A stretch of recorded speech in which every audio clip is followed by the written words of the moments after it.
Hi friends, how are you all? So నేను ఈరోజు మీకు DA 171లో ఏవేవైతే డిఫరెంట్ క్రాప్స్లో డిసీజెస్ వస్తాయి కదా ఫ్రెండ్స్, సో ఆ డిసీజెస్కి కాజల్ ఆర్గానిజమ్స్ ఏవైతే ఉన్నాయో వాటిని డిస్కస్ చేస్తాను. ఓకేనా ఫ్రెండ్స్? సో మనం ఫస్ట్ రైస్ క్రాప్ నుంచి స్టార్ట్ చేసుకుందాము. సో రైస్, సో వరి. సో మనకి వరిలో వచ్చేటువంటి తెగుల్లో ముఖ్యంగా ఫస్ట్ వన్ అగ్గి తెగులు ఫ్రెండ్స్. అగ్గి తెగులు, దీన్నే మనం రైస్ బ్లాస్ట్ అంటారు.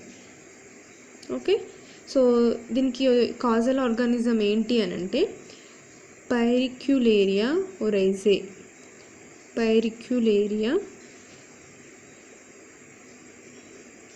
ఒరైజే.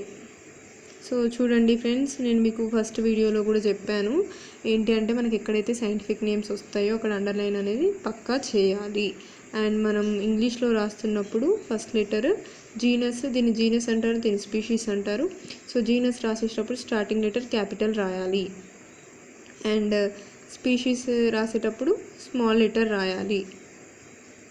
ఓకే, సో ఇది ఏంటి అని అంటే ఫంగస్, శిలీంధ్రం.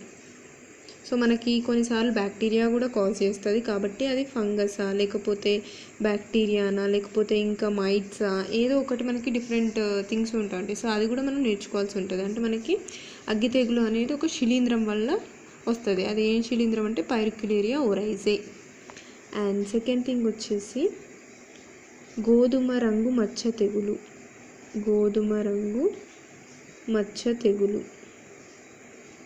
సో గోధుమ రంగు మచ్చ తెగులు అంటే ఆటోమేటిక్గా మనకు అర్థమైపోతుంది, బ్రౌన్ లీఫ్ స్పాట్. సో దీనికి కాజల్ ఆర్గానిజం వచ్చేసి హెల్మింతోస్పోరియం ఒరైజే.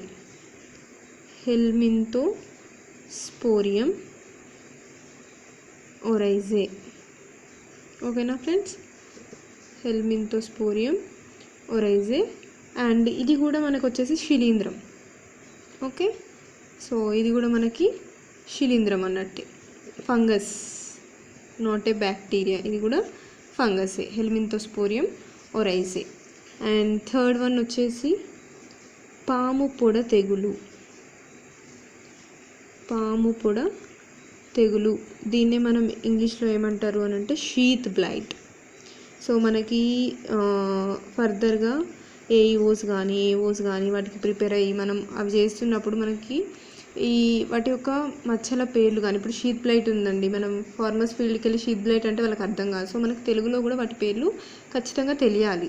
పొడ తెగులు అంటారు దాన్ని, పాము పొడ తెగులు అని అంటారు. సో దాన్ని మనం ఇంగ్లీష్లో షీత్ బ్లైట్ అంటాం. సో మనకి దాని యొక్క Telugu name and English name రెండు తెలిస్తే కనుక ఈజీగా దానికి మనం ఎలా ప్రివెంట్ చేయాలి, ఎలా కంట్రోల్ మెజర్స్ ఏం తీసుకోవాలనేది ఈజీగా అర్థమవుతుంది. మనకు ఓన్లీ ఇంగ్లీష్ వచ్చి దాని తెలుగులో ఏమంటారో తెలియకపోతే ఫార్మర్స్ అడిగినప్పుడు మనకి ఏం రికమెండ్ చేయాలో అర్థం కాదు. సో మనకి తెలుగు నేమ్స్ కూడా చాలా ఇంపార్టెంట్. సో షీత్ బ్లైట్ అంటే పాము పొడ తెగులు. సో దీనికి రీజన్, కాజల్ ఆర్గానిజం కారకం ఏంటి అని అంటే రైజాక్టోనియా సొలాని. ఇది కూడా శిలీంధ్రమే, ఫంగసే. ఓకే, రైజాక్టోనియా సొలాని రావడానికి రీజన్ ఒక ఫంగస్.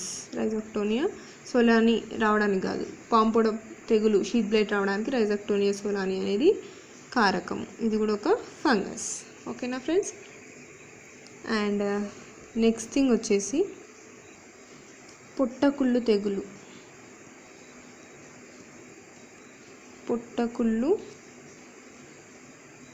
తెగులు, దీన్ని షీత్ త్రోట్ అంటారు. సో దీనికి రీజన్ ఏంటి అని అంటే సారోక్లాడియం ఒరైజే.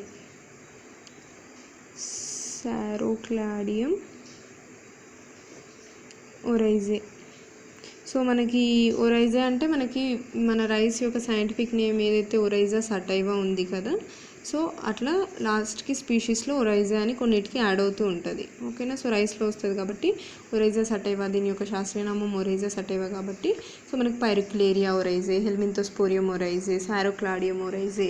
సో ఇది కూడా ఒక ఫంగసే. ఓకేనా ఫ్రెండ్స్?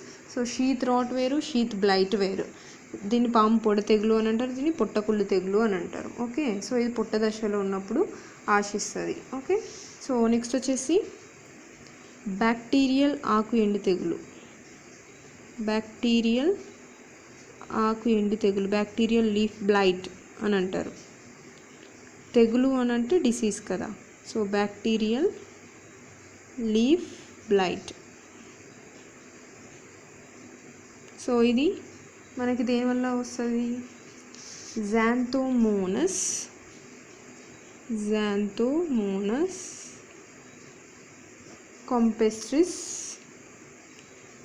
కాంపెస్ట్రిస్ ఒరైజే.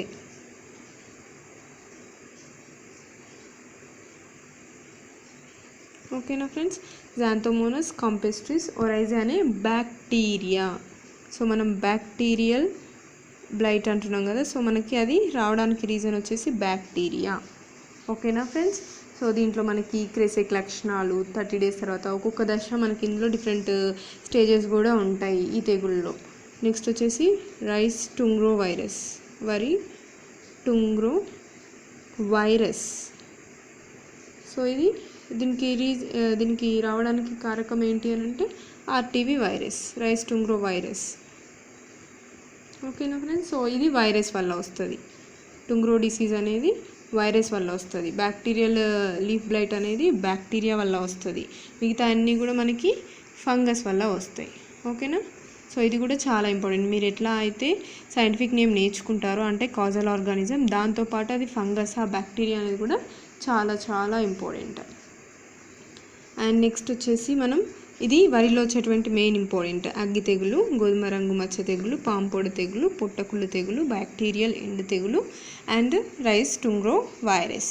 నెక్స్ట్ వచ్చేసి రైస్ అయిపోయింది ఫ్రెండ్స్. నెక్స్ట్ జొన్నలో వచ్చేటువంటి తెగుళ్ళు ఏవైతే ఉన్నాయో వాటి గురించి చూద్దాము. అంటే దాంట్లో వచ్చే కాజల్ ఆర్గానిజమ్స్ ఏంటి అంటే జోఆర్ డిసీజెస్ ఉంటాయి కదా, సో వాటిలో వచ్చే కాజల్ ఆర్గానిజమ్స్, వాటిలో వచ్చేటువంటి డిసీజెస్ ఏంటి యాక్చువల్గా చూద్దాం. సో దీంట్లో వచ్చేసి ఫస్ట్ వచ్చేసి ఆకుమాడు తెగులు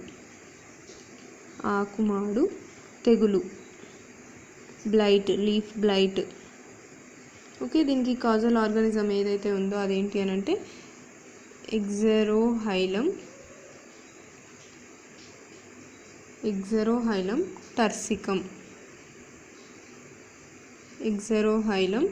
టర్సికం.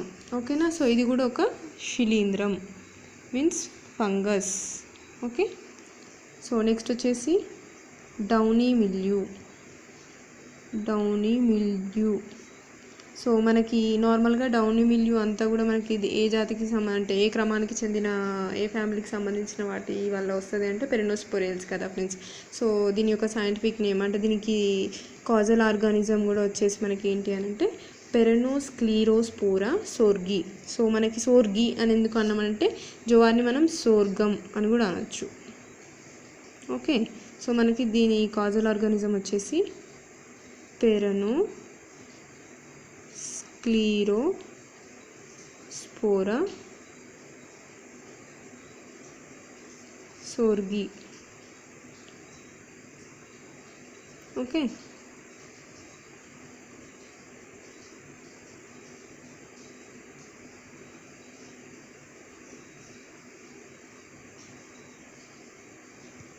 ఓకేనా ఫ్రెండ్స్, సో ఇది కూడా మనకి శిలీంధ్రమే, ఫంగస్. నెక్స్ట్ వచ్చేసి ఎర్గాట్. దీన్ని మనం తేనె బంక తెగులు అని కూడా అనొచ్చు, తేనె బంక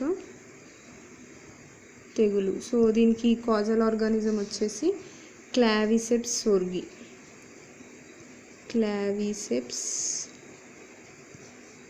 సోర్గి. ఓకేనా ఫ్రెండ్స్, సో లేకపోతే స్పాసిలియా సోర్గి అని కూడా అనొచ్చు, క్లావిసెప్స్ ఆర్ స్పెసిలియా సోర్గి. సో అది ఎర్గాట్ డిసీజ్, తేనెబంక తెగులుకి కారకము. నెక్స్ట్ వచ్చేసి కుంకుమ తెగులు,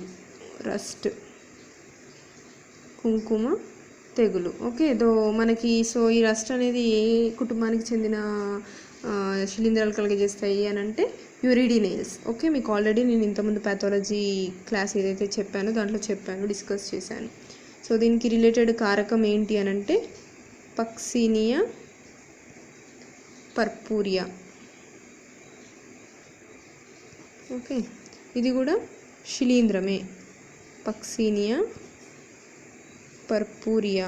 సో ఈ శిలీంధ్రం వల్ల మనకి రస్ట్ అనేది వస్తుంది, కుంకుమ తెగులు.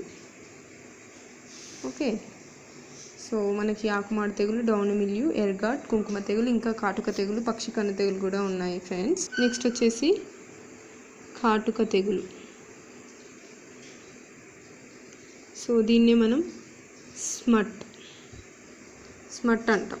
ఓకే, సో ఇది యూస్టిలాజినేల్స్ ఫ్యామిలీకి రిలేటెడ్ అయినటువంటి వాటి వల్ల వస్తుంది. ఓకే, సో దీనికి కారకం వచ్చేసి కాజల్ ఆర్గానిజం వచ్చేసి స్పాసిలోథికా సోర్గి. ఓకే, స్పాసిలోథికా సోర్గే అంటారు. ఓకే, ఇది కూడా మనకి శిలీంధ్రమే. సో ఇప్పుడు మనం దీంట్లో డిస్కస్ చేసినవి అన్నీ కూడా శిలీంధ్రాలే. అండ్ నెక్స్ట్ వచ్చేసి పక్షి కన్ను తెగులు. పక్షి కన్ను తెగులు. సో మనకి పక్షి కన్ను తెగులు అని ఎందుకు అని అంటారంటే, ఆకుల పైన మధ్య భాగంలో ఎండుగడ్డి రంగులో ఉండి దాని అంచులు చుట్టూ కూడా ఊదా కలర్లో ఉంటాయి. సో సేమ్ లైక్ మనకి పక్షి కన్ను ఎట్లా ఉంటుందో అట్లా కనిపిస్తాయి అన్నట్టు సిమ్టమ్స్. అందుకే దీన్ని పక్షి కన్ను తెగులు అంటారు. దీన్ని మనం యాంథ్రక్నోస్ అంటారు, ఇంగ్లీష్లో అయితే యాంథ్రక్నోస్ అంటారు. ఓకే, బర్డ్ ఐ లాగా ఉంటుంది కాబట్టి. సో దీనికి కాజల్ ఆర్గానిజం వచ్చేసి ఏంటి అని అంటే కొలిటోట్రైకమ్ గ్రామినికోలా. కొలిటోట్రైకమ్ గ్రామినికోలా. ఓకే, సో ఇది కూడా మనకి ఒక శిలీంధ్రం ద్వారానే వస్తుంది. ఈ శిలీంధ్రం ద్వారానే వస్తుంది. సో మెయిన్గా మనకు వచ్చేటివి జొన్నలు ఏంటి అంటే ఆకుమాడు తెగులు, బ్లైట్, ఎర్గాటు, పక్షి కన్ను తెగులు అండ్ కుంకుమ తెగులు, కాటుక తెగులు. సో ఇవే main important diseases friends. So ఈరోజుకి ఈ వీడియోలో నేను 2 డిసీజెస్ వాటి యొక్క కాజల్ ఆర్గానిజమ్స్ డిస్కస్ చేశాను. అండ్ నెక్స్ట్ వీడియోలో మనం ఫర్దర్గా వేరే క్రాప్కి రిలేటెడ్ అయినటువంటి డిసీజెస్ వాటి కాజల్ ఆర్గానిజమ్స్ డిస్కస్ చేద్దాము. And please like, share and subscribe friends. Thanks for watching.